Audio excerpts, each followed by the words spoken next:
అస్సలాము అలైకుం స్టూడెంట్స్. ఇప్పుడు మనము 7వ తరగతి 10వ పాఠమైన ప్రకటన అనే పాఠాన్ని ఆ పాఠం రచించిన కవి పరిచయాన్ని మనము ఈ వీడియోలో తెలుసుకుందాం. ప్రకటన అంటే అడ్వర్టైజ్మెంట్ అని అర్థము. అంటే ఇక్కడ ఒక పిక్చర్ అనేది ఇవ్వడం అనేది జరిగింది. అంటే మనం ప్రకటన అనేది ఎట్లా ఇవ్వాలి, దానికి ఒక మెథడ్ అనేది ఉంటుంది, ఒక ప్రాసెస్ అనేది ఉంటుంది.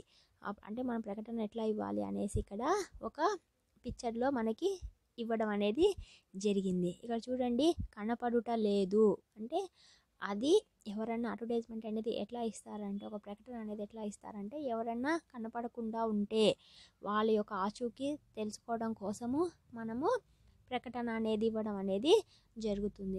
ఈ ప్రకటనలు అనేవి ఎక్కడెక్కడ ఇస్తారు, మనకి టీవీలో ఇవ్వచ్చు, న్యూస్ పేపర్లో ఇవ్వచ్చు, అట్లాగా ఎక్కడైనా ఎక్కువ మంది జనాలు తిరిగే ప్లేసుల్లో మనము ఎక్కడైనా గోడల మీద కూడా వీటిని మనము పేపర్ల మీద ప్రింట్ చేపించి అతికించడం కూడా జరుగుతుంది. ఇక్కడ పిక్చర్లో ఒక ప్రకటన అనేది ఇచ్చారు. పేరు కపోతం. కపోతం అంటే తెలుగులో పావురం అని అర్థము. అంటే ఇక్కడ ఎవరి కోసము ప్రకటన ఇచ్చారు, పావురము కనపడట్లేదు అని ఒక ప్రకటన అనేది ఇచ్చారు. మనం ప్రకటన ఇచ్చేటప్పుడు ఖచ్చితంగా మనము ఏ వ్యక్తి మీద మనం ప్రకటన అనేది ఇస్తున్నామో, ఏ వ్యక్తి అయితే ఆచూకీ కోసం మనం ప్రకటన ఇస్తున్నామో ఆ ఆచూకీ యొక్క ఫోటో ఇవ్వడము అనేది చాలా ఇంపార్టెంట్. ఆ వ్యక్తి యొక్క పేరు, ఆ వ్యక్తి యొక్క ఊరు, ఆ వ్యక్తి యొక్క పోలికలు మనము మెన్షన్ అనేది చేయాలి. అంతేకాకుండా ఆ వ్యక్తి యొక్క ఎవరికన్నా కనపడితే ఎవరి దగ్గరికి తీసుకొని రావాలి అంటే వాళ్ళు ఏ నెంబర్ కాంటాక్ట్ అవ్వాలి, ఏ అడ్రస్కి కాంటాక్ట్ అవ్వాలి కూడా మనము ఆ ప్రకటనలో మెన్షన్ అనేది చేయాలి. ఇది ఒక ప్రాసెస్ అనేది ఉంటుంది. ఇక్కడ చూడండి, పేరు అంటే కపోతం అంటే పావురం అని అర్థం. వయస్సు అంటే 6 నెలలు అంటే 6 months అని. గుర్తులు తెల్లగా బలంగా ఉంటుంది. సంప్రదించవలసిన చిరునామా విశ్వశాంతి సమాజం. గమనిక, తెచ్చి ఇచ్చిన వారికి సుఖ సంతోషాలు కానుకగా ఇస్తాము. ఈ పిక్చర్కి సంబంధించిన కొన్ని క్వశ్చన్స్ అనేవి ఇచ్చారు. ఇప్పుడు వాటికి ఆన్సర్లు కూడా మనము తెలుసుకుందాం. ఇలాంటి ప్రకటనలు ఎప్పుడైనా చూసారా? ఎక్కడ చూశారు? వార్తాపత్రికల్లోనూ దూరదర్శన్లోనూ ఇలాంటి ప్రకటనలు వస్తూ ఉంటాయి. వార్తాపత్రికలు అంటే న్యూస్ పేపర్, దూరదర్శన్ అంటే టీవీ. గోడల మీద కరపత్రాలు కూడా అంటిస్తుంటారు. అయితే ఇవి వ్యక్తుల కోసం. ఈ ప్రకటన శాంతిని గుర్తించి ఇది వీటి మధ్య గల తేడా. కవి లోకంలో పెరిగిపోతున్న అశాంతిని భరించలేక తన మనసులోని భావాలను ప్రకటన రూపంలో కవిత ద్వారా చెప్పాడు. అంటే ఏంటంటే ఈ లెసన్లో మనకి ఒక వ్యక్తి అడ్వర్టైజ్మెంట్ అంటే ఏమని, మనకి చాలా వరకు ఒక వ్యక్తి కన్నా కనపడకుండా ఉంటే వాటి కోసం మనము అడ్వర్టైజ్ అంటే ఒక ప్రకటన అనేది ఇస్తాము. కానీ మనకి ఈ లెసన్లో మాత్రము ఒక పావురం కనపడట్లేదు అంటే మనకి ఆలోచింపదగ్గ విషయము. అంటే ఏంటంటే పావురము అనేది దేనికి చిహ్నము? శాంతికి చిహ్నము. అంటే ఏంటంటే కవి యొక్క ఉద్దేశం ఏంటంటే మన యొక్క సమాజంలో శాంతి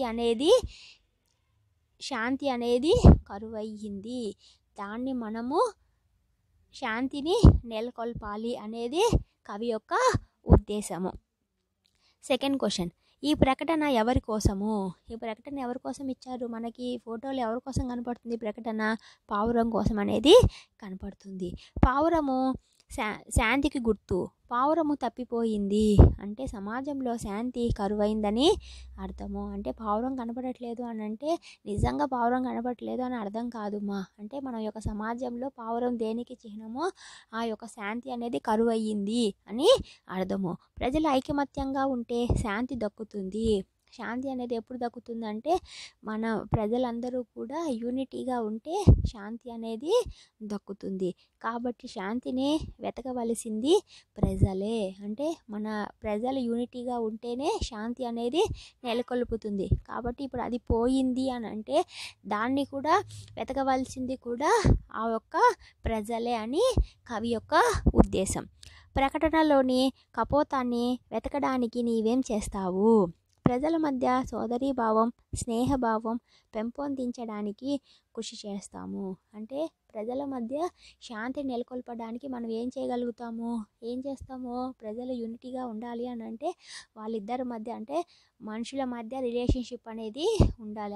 ఎలాంటి రిలేషన్షిప్ అనేది సోదరీభావము అంటే అన్నదమ్ముల అక్క చెల్లెల యొక్క రిలేషన్ అనేది ఉండాలి. అంతేకాకుండా ఫ్రెండ్స్గా కూడా మనం అందరం కూడా కలిసి ఉండాలి అని చెప్తున్నారు. యుద్ధం కూడదని కలిసిమెలిసి ఉంటే సుఖ సంతోషాలు లభిస్తాయని ప్రజలకు తెలిసేలా బోధిస్తాను. పై చెప్పినవన్నీ నేను పాటిస్తాను అని చెప్తున్నారు. భారతదేశానికి స్వతంత్రం వచ్చిన 3 ఏళ్లకు అంటే 1950లో వచ్చింది కవిత. 6 శతాబ్దాలైన సమకాలీన ప్రపంచంలో నెలకొన్న అశాంతిపూరిత ఆందోళనకర వాతావరణానికి అనుగుణంగా రాసినట్టుగా ఉంది. తిలక్ ఈ కవిత రాసే నాటికే 2 ప్రపంచ యుద్ధాలు, ఒక ఆర్థిక మాంద్యం, అంతర్యుద్ధాలు, ప్రచ్ఛన్న యుద్ధ వ్యూహాలను పన్నుతున్న 2 అగ్రరాజ్యాల మధ్య పోటీ వంటి అంతర్జాతీయ అంశాలు ఉన్నాయి. భారతదేశ స్వతంత్రోద్యమ పోరాటం, విముక్తి, కరువు కాటకాల వంటి సమీపగత స్థానిక అంశాలు వీటినన్నిటినీ తిలక్ దగ్గరగా పరిశీలించి ఈ కవిత రాశారు. ఇన్నేళ్ల తర్వాత కూడా పరిస్థితుల్లో మార్పు లేదు. ఉగ్రవాదం మరింత బలపడింది. స్థానిక ఉద్యమాలు, విపక్ష ప్రజా విప్లవాలు, ప్రపంచీకరణ విధానాలు, అనారోగ్యకరమైన పోటీ, సామ్రాజ్యవాదం లాంటివి ఎన్నో దీనికి తోడ్పడ్డాయి. భూగోళం అశాంతితో అట్టుడికిపోతూ ఉంది.